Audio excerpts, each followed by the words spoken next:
What happens when the most trusted protector of a royal family becomes their greatest threat?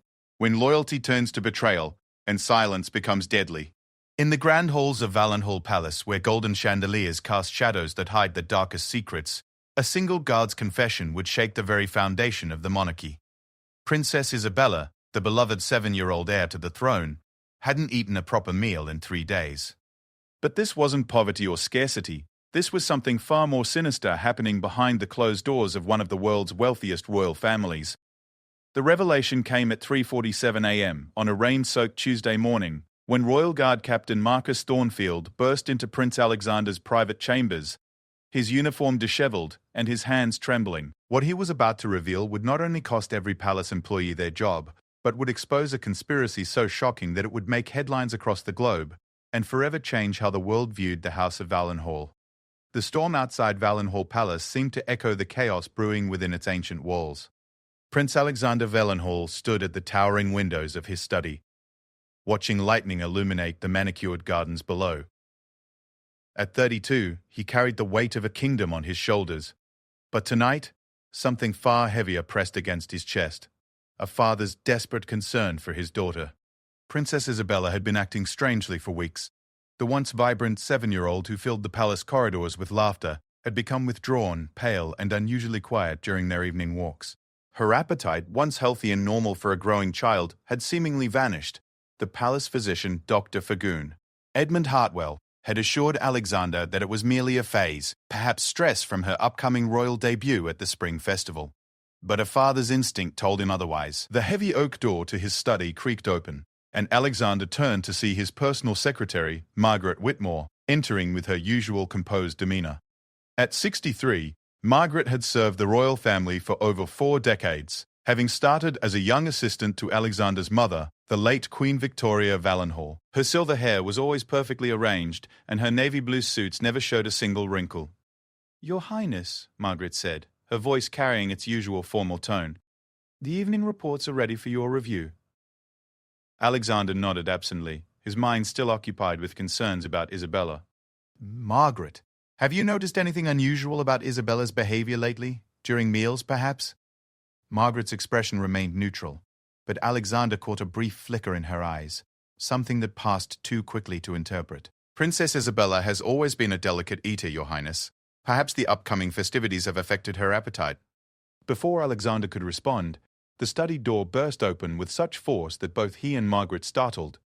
Captain Marcus Thornfield, head of the Royal Guard, stood in the doorway, his usually pristine uniform wrinkled and his face flushed with what appeared to be a mixture of exhaustion and distress. "Your Highness," Marcus gasped, clearly out of breath. "I must speak with you immediately." "It's about Princess Isabella." Alexander's heart raced. "What about Isabella? Is she hurt?" Marcus glanced nervously at Margaret, then back at Alexander. "Sir, I need to speak with you privately. It's urgent." Margaret cleared her throat. "Captain Thornfield, surely whatever concerns the princess can be discussed in my presence. I am, after all, responsible for coordinating her daily schedule and care." "No," Marcus said firmly, his voice carrying an authority that surprised everyone in the room. "This conversation needs to happen without anyone else present." Alexander studied Marcus's face. In the 5 years since Marcus had been appointed captain of the Royal Guard, Alexander had never seen him look so troubled.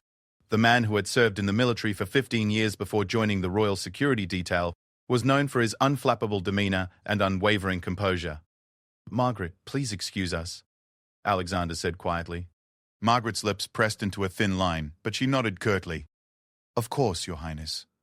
I'll be in my office should you need anything." She gathered her papers and left, closing the door behind her with perhaps more force than necessary. Once they were alone, Alexander gestured for Marcus to sit in one of the leather chairs facing his desk. Instead, Marcus remained standing, his hands clasped behind his back in military fashion. "Sir," Marcus began, his voice steady despite his obvious agitation, "I've discovered something about Princess Isabella's condition that I believe you need to know immediately." "Go on," Alexander prompted, settling into his own chair behind the massive mahogany desk. Marcus took a deep breath. "Your Highness, Princess Isabella hasn't been eating because she hasn't been given adequate food. For the past 3 days, she has received nothing more than small portions of plain bread and water." Alexander shot to his feet. That's impossible. I've been told she's been taking her meals normally. Margaret provides me with daily reports on Isabella's activities, including her meals. Sir, I've been conducting discreet observations of the princess's daily routine as part of enhanced security measures. What I've witnessed contradicts those reports entirely. The prince felt his world shifting. Explain exactly what you've seen. Marcus pulled out a small notebook from his jacket pocket. 3 days ago, Monday morning, Princess Isabella was served breakfast in the blue dining room at 8 a.m. The meal consisted of 1 slice of plain bread and a glass of water. When she asked for more, she was told by Mrs. Whitmore that she needed to learn moderation, and that too much food would make her unfit for her royal duties. Alexander's face darkened. Continue. Lunch that day was identical. 1 slice of bread, water. Dinner was the same. Tuesday followed the exact same pattern. Today, Wednesday, has been no different. Sir, in my professional assessment, Princess Isabella is being systematically starved. The silence in the room was deafening, except for the continued rumble of thunder outside. Alexander's mind raced, trying to process this information. Margaret Whitmore, who had been like a grandmother to him, who had helped raise him after his mother's death, who had been entrusted with Isabella's care and education. Could she really be responsible for such cruelty? Marcus, Alexander said slowly, are you absolutely certain of what you're telling me? Sir, I have documented every incident. I have photographs taken discreetly from security positions. I also have recordings from the dining room surveillance system, which I reviewed after noticing the princess's declining condition during security briefings. Alexander moved to the window again, his hands gripping the windowsill. The weight of betrayal felt crushing. If Marcus was telling the truth, then not only had Margaret been harming Isabella, but she had been lying to him daily, providing false reports about his daughter's well-being. Why would she do this? Alexander asked, more to himself than to Marcus. Sir, I believe I may have some insight into that as well. Alexander turned back to face the captain. What do you mean? Marcus hesitated for a moment, then continued. Over the past several weeks, I've observed Mrs. Whitmore having private conversations with various staff members. Yesterday, I overheard her speaking with the head chef, Mrs. Caroline Ashford, about teaching the princess discipline and preparing her for the realities of royal responsibility. She mentioned something about Princess Isabella needing to understand that privilege comes with sacrifice. The prince felt sick. The idea that someone he trusted implicitly had been using starvation as some twisted form of education for his 7-year-old daughter was almost too horrible to comprehend. There's more, sir, Marcus added quietly. More?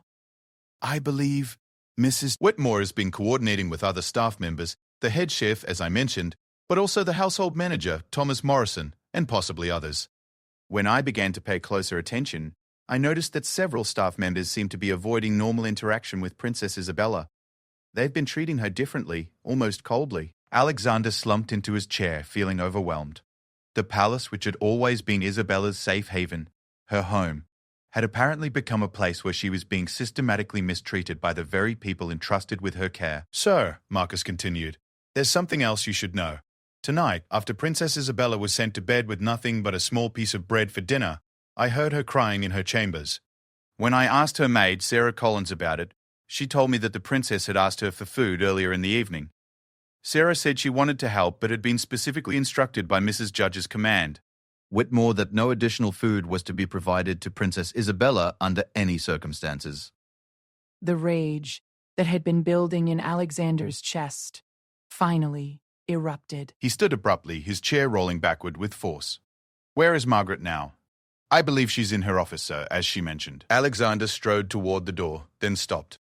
Marcus, I want you to ensure Isabella's safety immediately. Post guards outside her chambers. Guards that report directly to you, not to anyone else on staff. And bring her some proper food. She must be starving. Already done, sir. I took the liberty of having one of my most trusted men bring her a proper meal about an hour ago. She ate it quickly, which confirmed my suspicions about her hunger.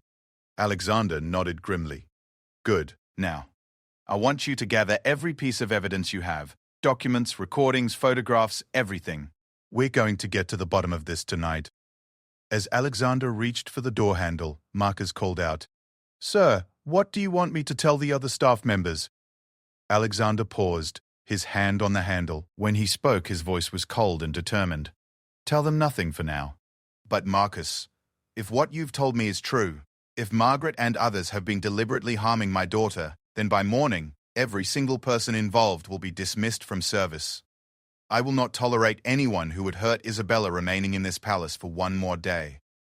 The storm outside seemed to intensify as Alexander left his study, the lightning now casting stark shadows through the palace corridors. As he walked toward Margaret's office, his footsteps echoing off the marble floors, he realized that this night would change everything.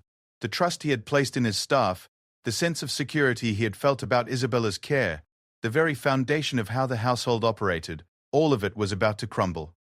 But more than anything, as he thought about his 7-year-old daughter going to bed hungry night after night, while he unknowingly believed she was being well cared for, Alexander felt a fury unlike anything he had ever experienced. Someone was going to pay for what had been done to Isabella, and he was going to make sure it never happened again.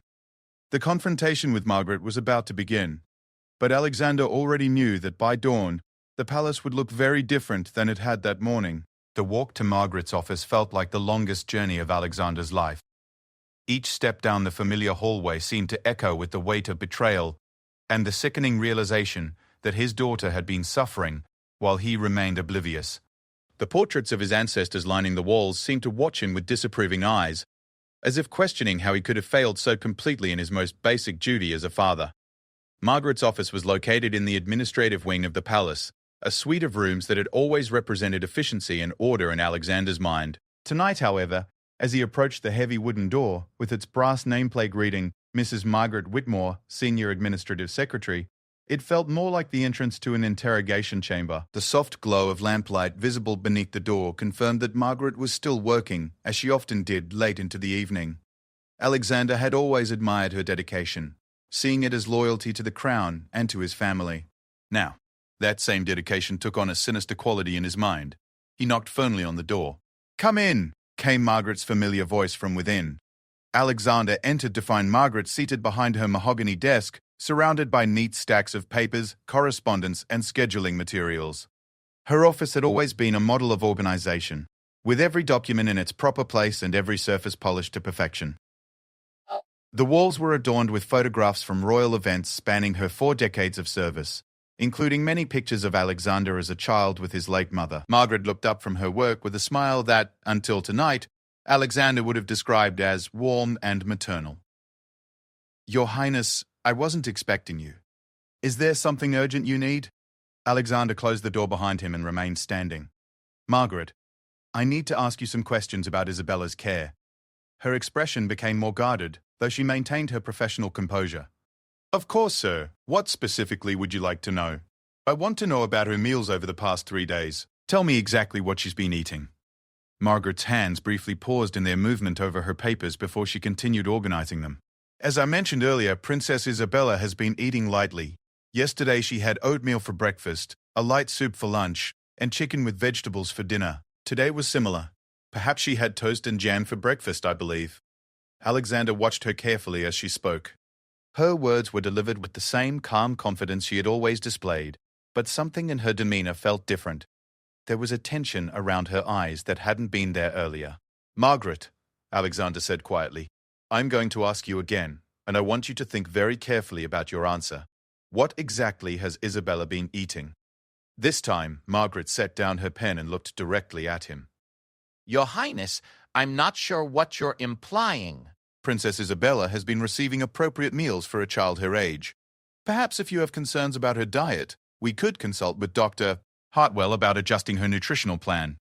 The casual way she continued to lie to his face sent a surge of anger through Alexander.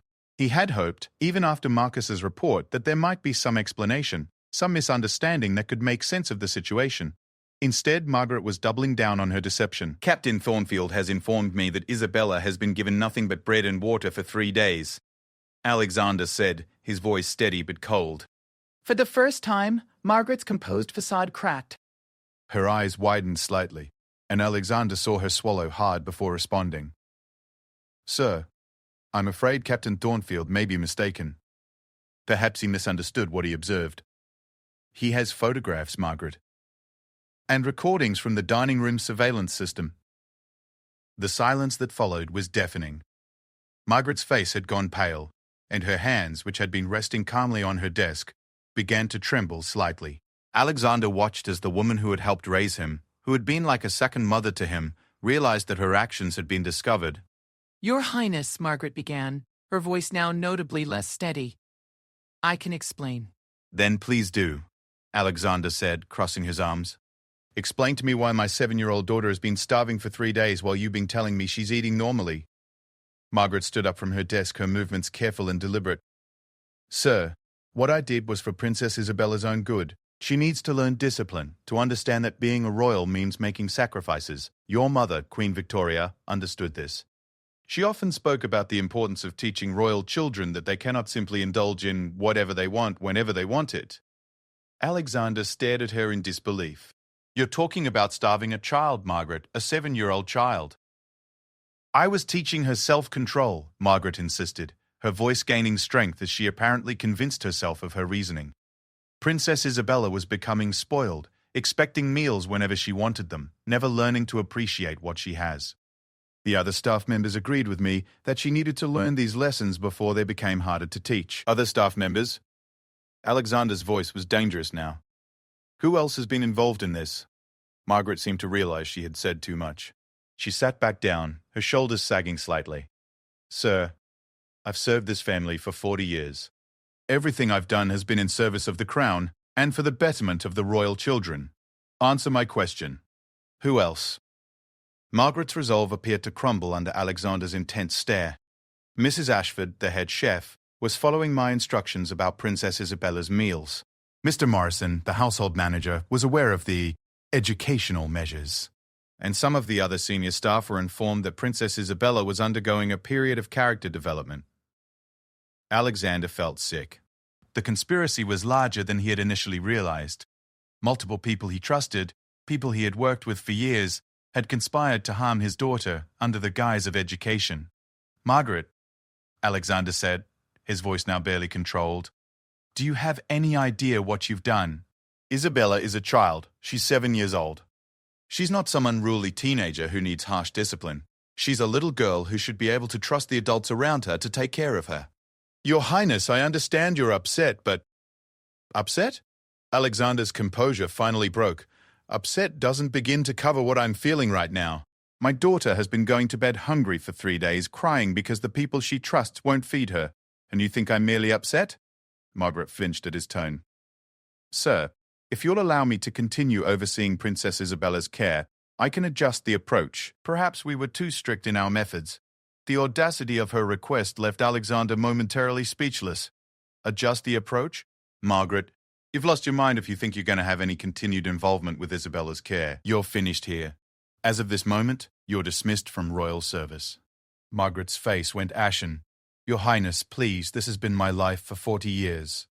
Your mother entrusted Isabella's care to me. Surely we can discuss this rationally. My mother, Alexander said coldly, would be horrified by what you've done. She would never have condoned starving a child as a form of education. You've violated every trust I placed in you, and you've harmed my daughter. There is no discussion to be had.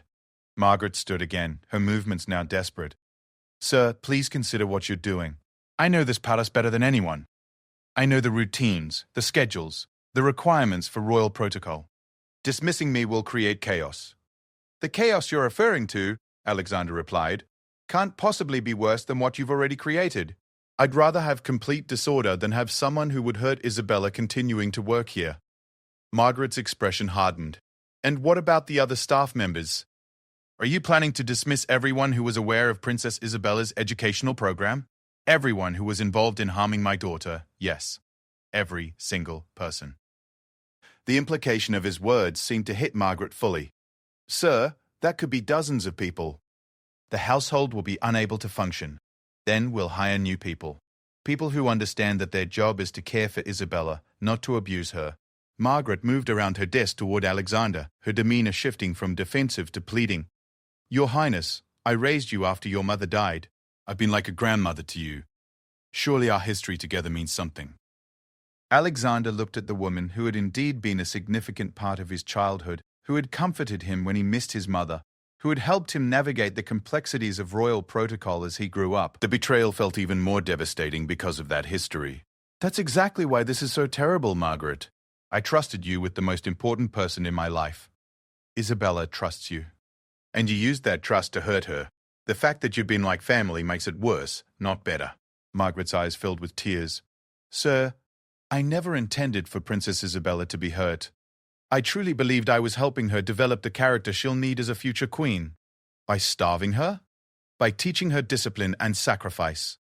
The world will not always be kind to her because she's royalty. She needs to learn that now. Alexander shook his head. Margaret, the world may not always be kind to Isabella, but this palace should be. The people who care for her should be able to trust that the adults around her will protect her and keep her safe. Instead, you've taught her that the people she relies on can't be trusted. Margaret wiped her eyes with a handkerchief from her desk. What do you want me to do? I want you to pack your personal belongings tonight and be gone by morning. Captain Thornfield will escort you to ensure you don't take anything that belongs to the palace. Your dismissal will be effective immediately, and you will not be permitted back on palace grounds. The finality of his words seemed to settle over Margaret like a heavy blanket. She slumped back into her chair, looking every one of her 63 years for the first time since Alexander had known her. And the others? She asked quietly. Mrs. Ashford, Mr. Ashford, Morrison, and anyone else who is involved will be dismissed as well. I'll be speaking with each of them tonight. Margaret nodded slowly. Your Highness, despite what you may think of me now, I do love Princess Isabella. I never wanted to cause her genuine harm. Alexander looked at her for a long moment. Margaret, the problem is that you did cause her harm. Your intentions don't change that fact. Isabella has been hungry and scared, and that's because of choices you made. I can't forgive that, and I can't trust you with her welfare ever again. As Alexander turned to leave, Margaret called out one last time, Sir, what will you tell Princess Isabella about why I'm gone? Alexander paused at the door. I'll tell her the truth. That some people made very bad choices, and that I'm going to make sure she's safe and properly cared for from now on. He left Margaret's office without looking back, knowing that this conversation marked the end of a relationship that had lasted his entire life. But as he walked back toward the main palace to find Mrs. Ashford and Mr. Beauclerk Morrison, Alexander felt a sense of relief mixed with his anger and sadness. Isabella would be safe. The people who had hurt her would no longer have the opportunity to do so again. The storm outside was beginning to subside, but Alexander knew that the real storm, the complete upheaval of the palace staff and the establishment of new protocols to ensure Isabella's safety, was just beginning. Dawn was breaking over Valenhall Palace as Alexander concluded his final dismissal meeting of the night. Mrs. Parker. Caroline Ashford, the head chef who had been following Margaret's instructions to limit Isabella's meals, had left in tears after a conversation that lasted nearly an hour. Unlike Margaret, Mrs. Ashford had immediately confessed her involvement and expressed genuine remorse for her actions.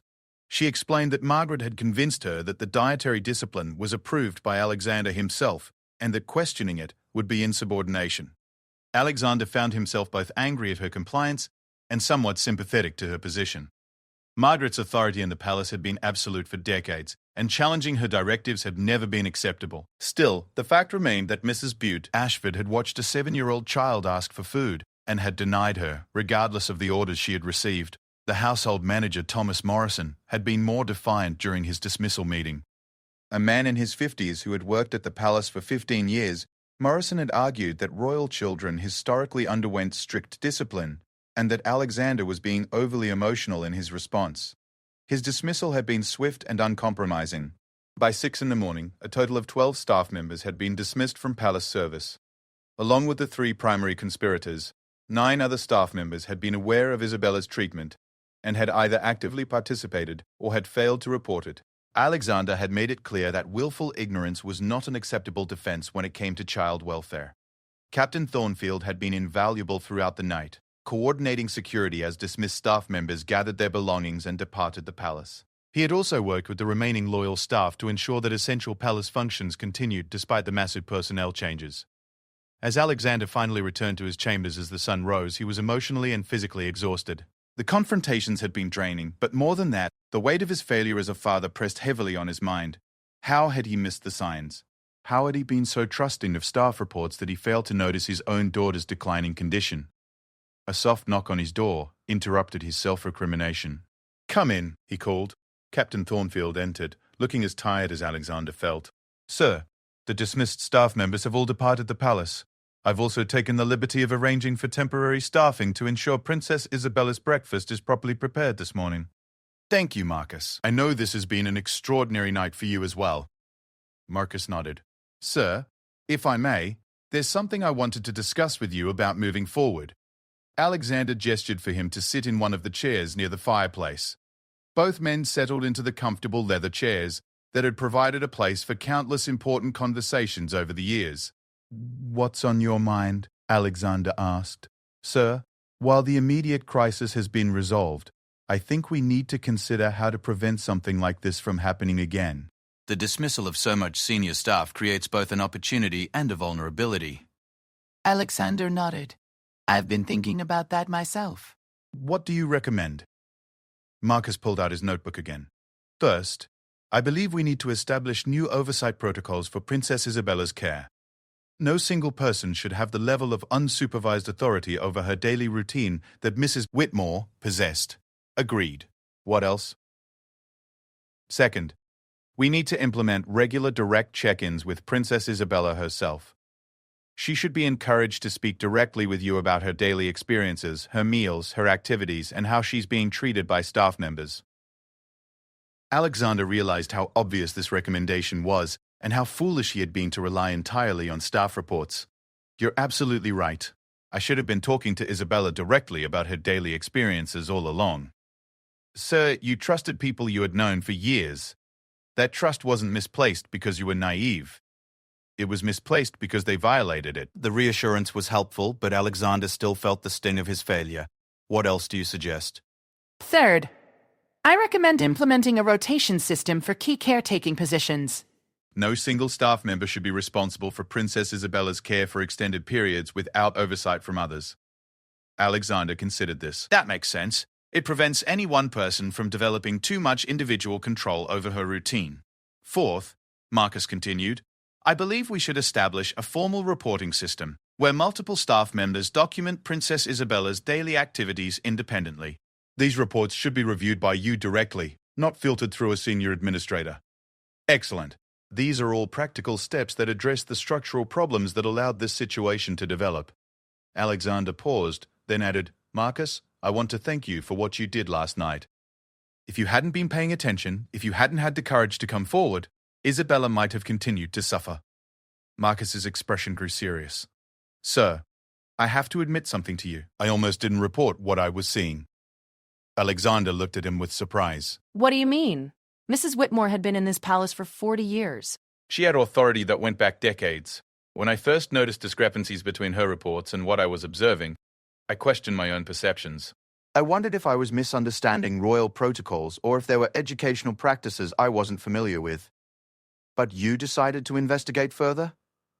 Yes, sir. But it took me several days to work up the courage to challenge someone of Mrs. Whitmore's standing.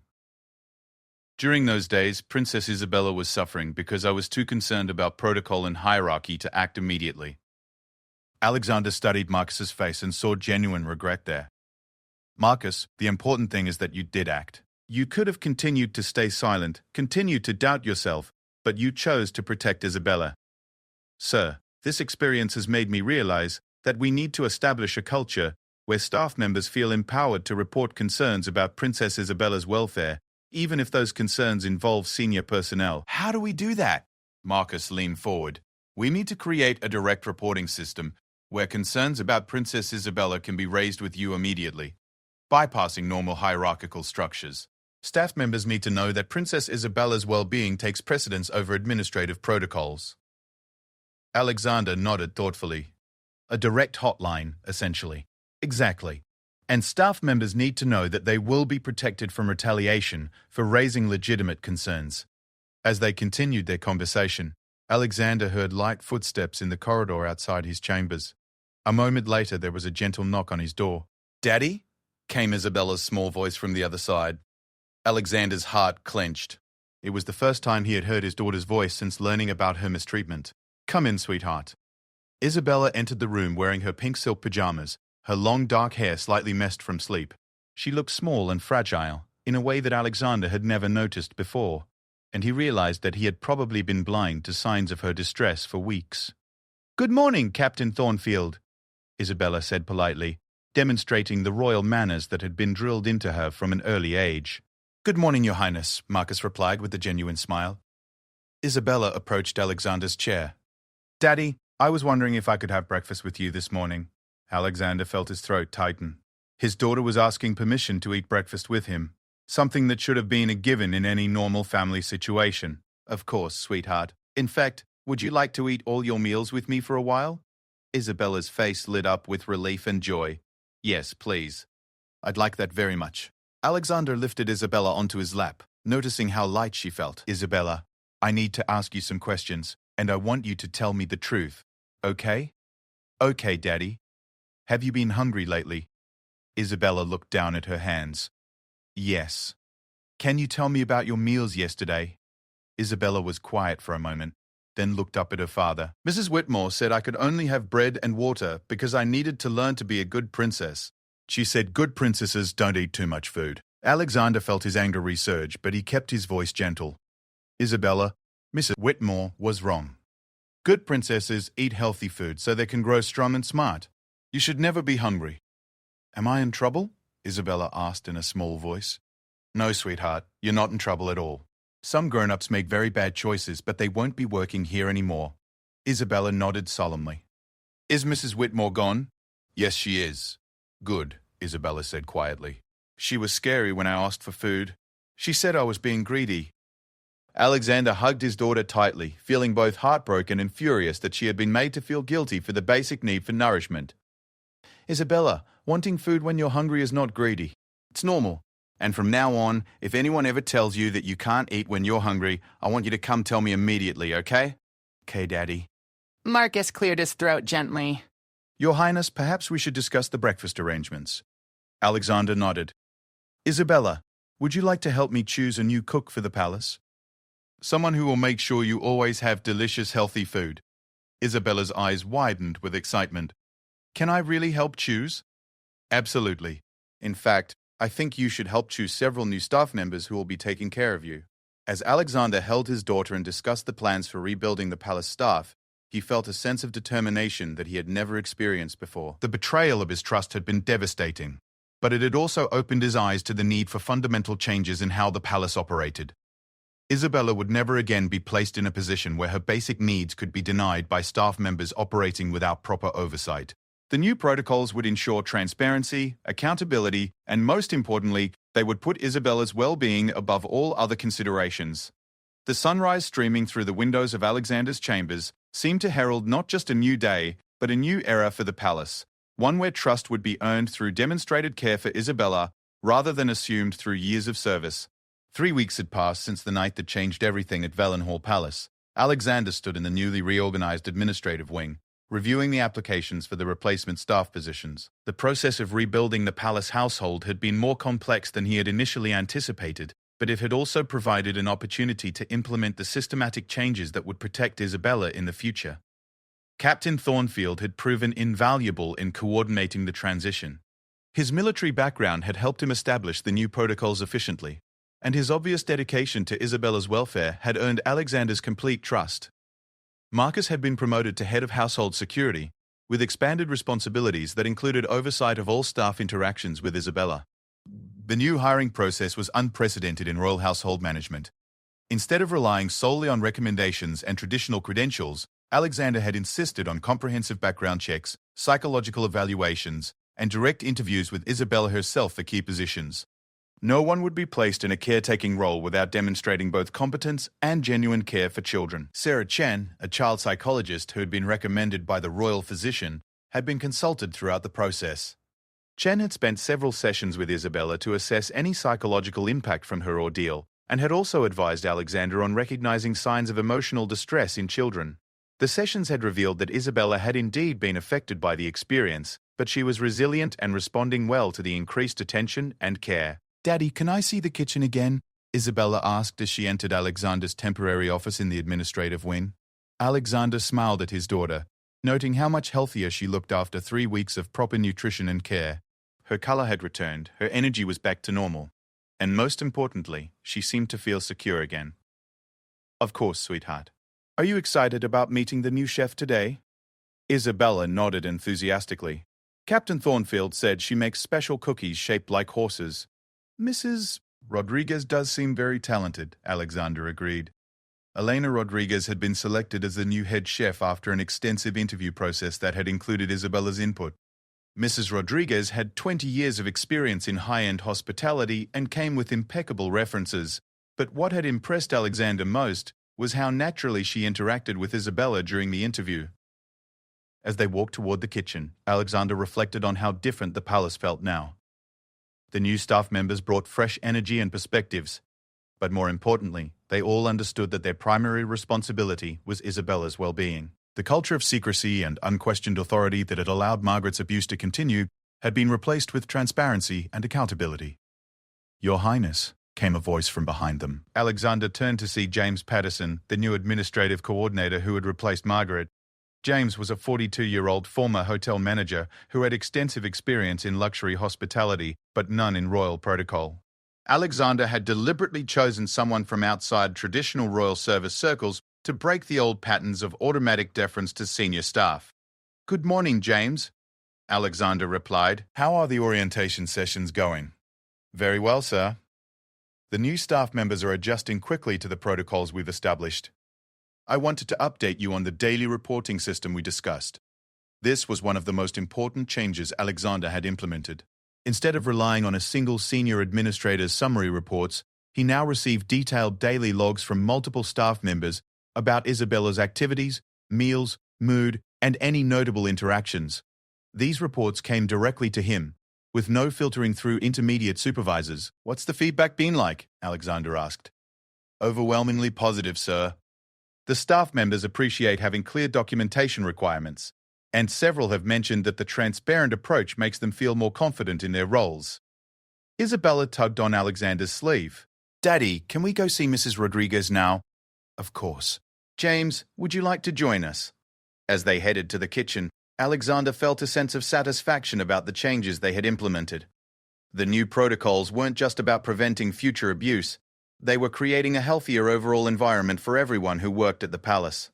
The kitchen had been completely reorganized under Mrs. Rodriguez's direction. She had eliminated the rigid hierarchy that had previously existed and established an open communication culture where any staff member felt comfortable raising concerns or suggestions. The kitchen was now a place where Isabella was always welcome, and where her dietary preferences and needs were treated as a priority rather than an inconvenience. "Your Highness, Princess Isabella," Mrs. Rodriguez called out cheerfully as they entered the kitchen. She was a warm, energetic woman in her 40s with graying black hair and a genuine smile that had immediately put Isabella at ease during their first meeting. "Good morning, Mrs. Rodriguez," Isabella said formally, then broke into a grin. "Can I help make cookies today?" "I was hoping you would ask. I have a special recipe for horse-shaped sugar cookies that I learned from my grandmother. Would you like to learn it?" As Isabella eagerly agreed and moved to wash her hands, Alexander watched the interaction with deep appreciation. This was what he had wanted for his daughter. Staff members who genuinely enjoyed working with her, who treated her as a valued member of the household rather than as an obligation or a challenge to be managed. Captain Thornfield appeared in the kitchen doorway. "Sir, you have a visitor." "Dr. Chen is here for her weekly check-in." Dr. Chen's weekly visits had become an important part of the new routine. She met with Isabella individually to monitor her psychological well-being, but she also provided guidance to Alexander and the staff about best practices for children's emotional health. "I'll be right there," Alexander told Marcus. He approached Isabella, who was already mixing cookie dough with Mrs. Cecile Rodriguez. "Sweetheart, Dr. Chen is here to see you. Are you okay with that?" Isabella nodded without hesitation. "I like Dr. Bear. Chen.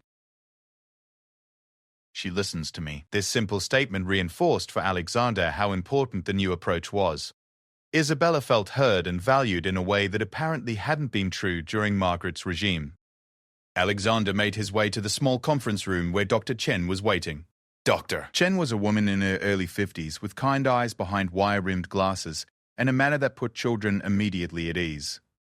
"Good morning, Dr. Gray." "Chen," Alexander said as he entered the room. "Good morning, Your Highness. How has Isabella been this week?" Alexander settled into a chair across from her. "She seems to be doing very well. Her appetite is completely normal, she's sleeping well, and her energy level is back to what I remember from before. Doctor, Chen nodded approvingly. The resilience that children demonstrate never ceases to amaze me. Isabella is fortunate to have a father who took immediate action when he learned about the situation. Dr. Chen, I have to ask, how could I have missed the signs for so long? Looking back, I can see changes in Isabella's behavior that I should have recognized. Dr. Chen's expression was compassionate. Your Highness, you were operating based on false information provided by trusted sources. You weren't seeing the full picture because the people responsible for providing that picture were deliberately distorting it. That's not a failure of perception on your part, that's a deliberate deception by people who held positions of trust. The reassurance was helpful, but Alexander still struggled with guilt about the situation. What signs should I watch for in the future? Changes in appetite are obvious, but also changes in energy level, sleep patterns, social behavior, and most importantly, changes in how she talks about her daily experiences. The new reporting system you've implemented should help with this, but your direct conversations with Isabella are the most important tool you have. Doctor, Chen consulted her notes. I wanted to discuss something with you about Isabella's psychological processing of what happened. What do you mean? Children often blame themselves for adult behavior, especially when they don't understand the adult's motivations. Isabella has expressed some confusion about why Mrs. Whitmore treated her the way she did, and she's concerned that she somehow deserved that treatment. Alexander felt his heart sink. What can I do to help her understand that none of it was her fault? Continue to reinforce that adults are responsible for their own choices and that children are never to blame for adult misconduct. Also, continue to demonstrate through your actions that she deserves care and attention. The changes you've made in the palace routine are actually therapeutic for her, because they show her that her well-being is a priority. Their conversation was interrupted by the sound of laughter from the direction of the kitchen. Through the conference room windows, they could see Isabella and Mrs. Real Rodriguez decorating cookies together, both covered in flour and clearly enjoying themselves. That, Dr. Chen said, pointing toward the kitchen, is exactly what Isabella needs. Normal, healthy interactions with caring adults who treat her as a person worthy of attention and kindness. Alexander watched his daughter laughing as she attempted to pipe frosting onto a horse-shaped cookie. The contrast with her subdued demeanor from a month ago was striking. Dr. Chen, do you think she'll have lasting effects from what happened? Children are remarkably resilient when they receive appropriate support after a traumatic experience. Isabella is getting that support from you, from the new staff, and from our sessions. I expect her to recover completely and develop into a confident, emotionally healthy young woman. As their meeting concluded, Alexander reflected on how much had changed in just 3 weeks. The palace was operating more efficiently than it had in years, Isabella was thriving, and he felt more connected to his daughter than ever before. The dismissal of the corrupt staff members had been painful and disruptive, but it had also created space for positive change that never would have occurred otherwise. Sometimes, Alexander realized, the most destructive betrayals could lead to the most important rebuilding. As he returned to the kitchen to join Isabella and Mrs. Rodriguez for cookie decorating, Alexander felt hopeful about the future in a way he hadn't experienced since becoming a single father. The palace was finally the safe, nurturing home that Isabella deserved. 6 months after the night that transformed Valenhall Palace, Alexander stood on the balcony of his study, watching Isabella play in the garden below. She was running through the maze of hedges with her new governess, Miss Sarah Hartley, laughing as they played an elaborate game of hide-and-seek. The sound of his daughter's uninhibited joy was something Alexander never took for granted anymore. Miss Hartley had been the final key addition to Isabella's new support team. Unlike the rigid authoritarian approach that Margaret had favored, Miss Hartley brought a child-centered educational philosophy that emphasized learning through play and exploration. She was a young woman in her 20s with a degree in child development and experience working with children from various backgrounds. The transformation in Isabella over the past 6 months had been remarkable. Not only had she recovered physically from the ordeal, but she had grown more confident, more expressive, and more trusting of the adults around her. Chen's assessments consistently showed positive progress, and Isabella herself had begun talking openly about her experiences and feelings. Captain Thornfield appeared in the doorway of the study. "Sir, the quarterly staff review meeting is ready to begin." The quarterly reviews were another innovation that had emerged from the crisis. Every 3 months, Alexander met with all staff members individually to discuss their work, any concerns they had, and most importantly, their observations about Isabella's well-being. The meetings served both as performance evaluations and as opportunities for staff to raise any issues without fear of retaliation. "How many staff members are we reviewing today?" Alexander asked as they walked toward the conference room. 15, sir. We've grown the household staff considerably since the reorganization. The new staff was indeed larger than the old one, but Alexander had learned that having more people involved in Isabella's care, rather than fewer, created better oversight and prevented any single person from gaining too much control over her routine. James Patterson was waiting in the conference room with files on each staff member. Over the past 6 months, James had proven to be an excellent administrative coordinator. His background in hospitality management had taught him to prioritize customer satisfaction, which translated perfectly to prioritizing Isabella's needs and comfort. Sir, James said as Alexander entered, I've prepared summaries of each staff member's performance and their feedback about palace operations. Overall, the reports are very positive. The first review was with Mrs. Rodriguez, whose success in the kitchen had exceeded everyone's expectations. Not only was she an excellent chef, but she had also become one of Isabella's favorite adults in the palace.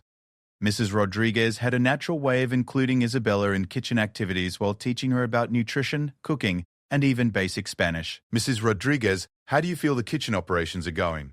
Alexander asked as she settled into the chair across from his desk. Very well, Your Highness. Princess Isabella is a joy to work with, and the kitchen staff has developed a real camaraderie. I think the open communication policies you've established have made everyone feel more valued and engaged. Have you observed any changes in Isabella's relationship with food since you started, Mrs. Terry? Rodriguez smiled. Oh, yes, sir. When I first arrived, she was very hesitant about trying new foods and seemed almost nervous about eating.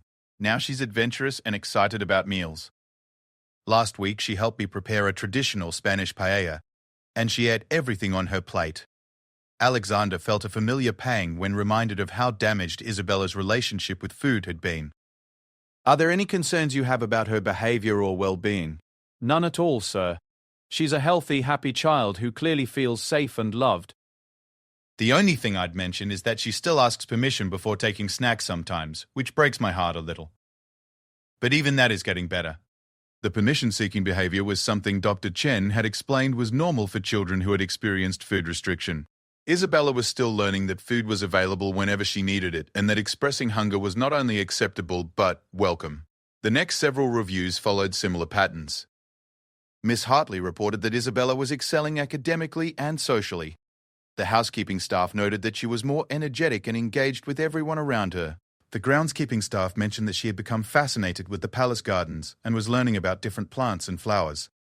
The review with Captain Thornfield was particularly meaningful for Alexander. Marcus had not only overseen the security transition successfully, but had also become something of a mentor figure for Isabella. She trusted him completely, and often sought him out for conversations about everything from palace history to her curiosities about his military background. Marcus, I can't thank you enough for what you've done for our family, Alexander said as they concluded the formal review portion of their meeting. Sir, it's been an honor to serve Princess Isabella and to help create a safer environment for her.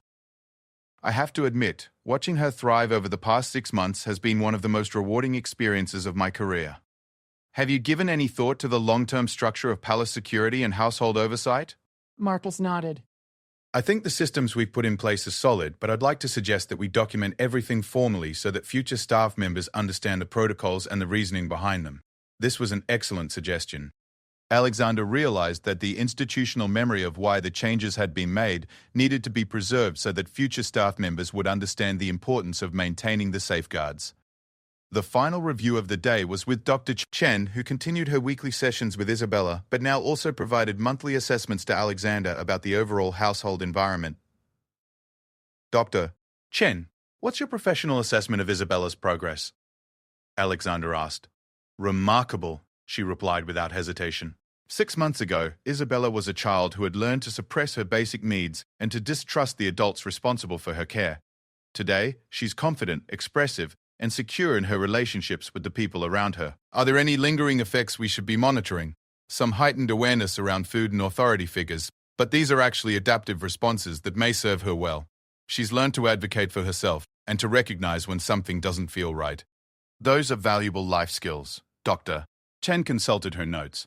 I do want to discuss something with you about Isabella's emotional development. Alexander leaned forward attentively. Isabella has begun asking questions about why Mrs. Whitmore treated her the way she did. She's trying to understand adult motivations and moral reasoning. How you handle these conversations will be important for her developing sense of justice and her ability to trust adults in the future. What do you recommend? Continue to emphasize that adults are responsible for their own choices and that those choices have consequences.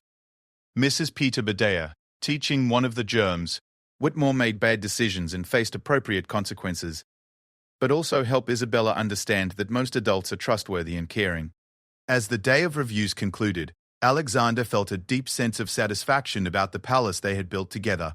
The new staff wasn't just competent, they were genuinely invested in Isabella's well-being and development. That evening, as had become their custom, Alexander and Isabella shared dinner together in the small family dining room.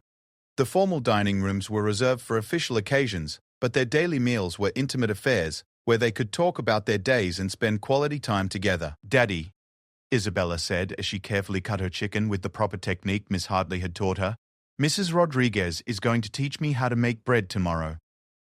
She said good bread takes patience, and patience is an important skill for a princess.